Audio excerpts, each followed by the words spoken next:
Welcome or welcome back to my channel. My name is Mikkel Drew Pelham. I talk about digital fashion design software and communication for fashion entrepreneurs on this channel. So if that's something you're interested in, make sure you subscribe and hit the notification bell. I like doing these shorter, quick tips on holidays so you can get your quick hit of digital fashion design education and then get back to chilling with your family. So today I want to talk about custom color palettes. And I know a lot of you may be smaller brands and fashion entrepreneurs who may not have the minimum color quantity to allow you to have custom colors dyed yet. But when you're sourcing materials for your next collection, you should still have a plan for what colors you want to use. And that's what the color palette is for. Granted, it may morph a bit depending on what you find or what colors are available when you're doing your fabric sourcing, but you still want to enter this part of your design development with a plan.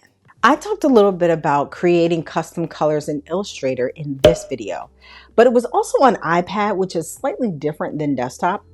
Essentially, what you'll do is either mix or sample a color from an inspiration photo, tap the color in the Properties panel, and click the plus icon at the bottom of the panel to make the New Swatch Options box appear.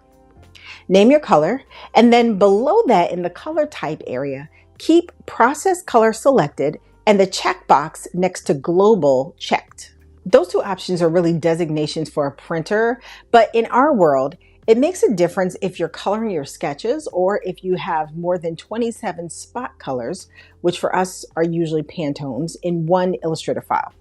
That seems like a lot, but trust me, it can happen.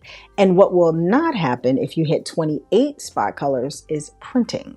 I learned the hard way one night while trying to make the last FedEx pickup that an Illustrator file with more than 27 spot colors will not print. Lastly, if you want to use these colors across multiple Illustrator files or even in another Adobe program, check the box to Add to My Library.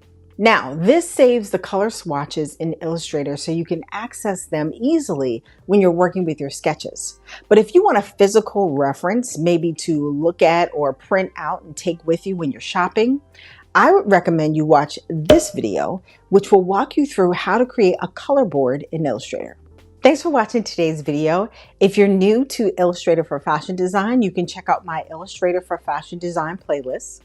Also, if you'd like more formal step-by-step training on how to use Illustrator as a fashion designer, make sure you check out my online course, which I'll link to below. Don't forget to like, comment, subscribe, and share this video if you found it helpful. Have a fantastic week, and I'll see you next time.